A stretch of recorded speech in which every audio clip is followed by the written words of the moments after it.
Assalamualaikum teman-teman. Welcome to back my YouTube channel. Di video aku kali ini, aku akan memberitahu cara menyusun lighting biar pas dan cara agar foto kita itu menghasilkan foto yang hidup. Nah, mau tahu caranya? Jangan lupa nonton video aku sampai selesai ya.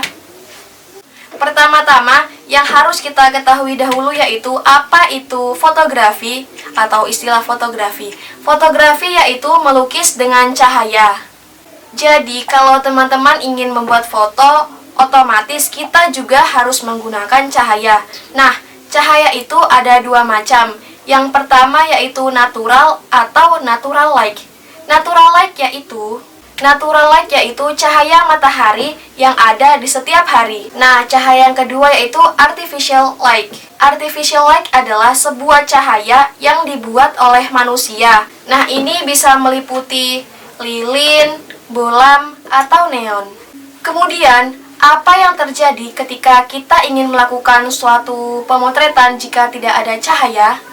Otomatis, fotografi itu tidak akan berlangsung.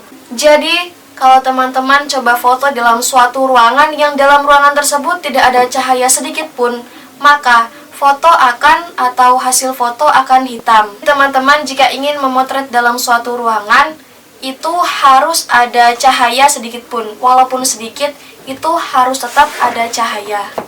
Kemudian, apa sih peranan penting lighting atau cahaya? Nah, cahaya ini bisa menciptakan mood, jadi untuk membuat suatu foto itu jadi berbeda-beda dengan cahaya itu sendiri. Nah, yang kedua, cahaya ini bisa menciptakan atau menginformasikan mengenai kedalaman ruangan atau depth of field. Yang ketiga, cahaya itu bisa memberikan highlight pada subjek yang kita lihat teman-teman foto produk. Nah, itu seperti light shaping, jadi bisa memberikan bentuk yang berbeda-beda pada sebuah benda. Lalu, bagaimana cara kita mengenal cahaya-cahaya dan bagaimana karakter-karakter cahaya pada setiap cahaya yang ada di sekitar kita?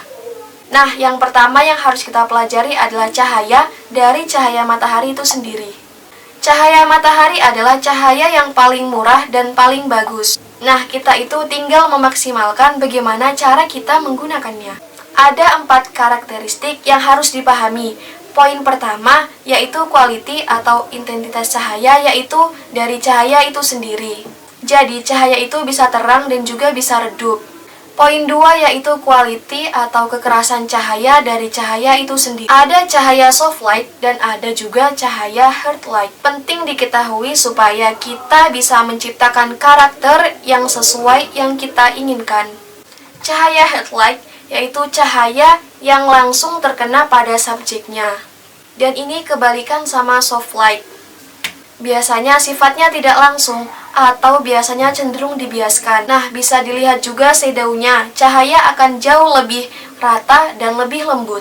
Poin 3 yaitu color atau temperatur dari cahaya itu sendiri. Nah, karena setiap cahaya itu memiliki warna, jadi kalau teman-teman pernah lihat di pagi hari, ya kalau kita jalan-jalan di pantai itu kayak warnanya lebih warm. Cahaya yang jatuh ke pasir itu lebih warm. Itu karena cahaya itu memiliki warna. Warnanya itu memang tidak kasat mata, tetapi kalau kita tangkap menggunakan alat atau ditangkap dengan menggunakan kamera, nah itu akan tertangkap dengan sempurna. Jadi, kita harus tahu banget cahaya itu di jam berapa dan warnanya seperti apa. Jadi, kalau misalkan di pagi hari mungkin warnanya lebih warm, kemudian kalau siang hari itu lebih putih. Kemudian, kalau malam hari, mungkin warnanya lebih biru atau lebih dingin. Poin 4 yaitu arah cahaya. Nah, teman-teman pasti pernah lihat di film, ada orang pakai senter. Jadi, senternya ditaruh di bawah wajah mereka. Lalu, senternya itu yang dicahayain dari bawah ke atas. Nah, itu bisa dibuat kesan horor. Itu sebenarnya permainan arah cahaya. Jadi, penempatan arah cahaya itu penting karena kita bisa menciptakan mood atau cerita yang kita inginkan. Kemudian, di dalam fotografi itu ada 3 buah standar point lighting. Jadi, biasanya ada lighting yang disebut dengan key light. Key light adalah lampu utama. Nah, ini prinsipnya diambil dari matahari, di mana matahari itu selalu ada satu. Jadi, harus ada satu matahari dan satu sumber cahaya. Jika teman-teman bermain lampu studio, nah, harus dipikirkan kalau sumber cahaya itu harus ada satu. Jangan dibuat dua-duanya ada power sehingga seolah-olah punya dua matahari. Kemudian selain itu yang kedua yaitu fill light. Jadi kita harus tahu di mana kita harus ngefill. Jadi kalau ada cahaya dari sebelah kanan, otomatis shadownya di sebelah kiri. Nah, cahaya ini supaya tidak terlalu gelap, otomatis kita harus menggunakan tambahan cahaya. Nah, cahaya tambahan itu bisa disebut juga dengan fill light. Kemudian, ada satu poin lagi, yaitu backlight. Backlight yaitu cahaya yang datang dari belakang. Nah, itu poin-poin yang teman-teman harus pelajari sebelum belajar lighting. Ya, itu tadi pembahasan tentang cara menyusun lighting biar pas dan cara agar bisa menghasilkan foto yang hidup. Semoga bermanfaat dan jangan lupa like, comment, share, and subscribe. Bye-bye!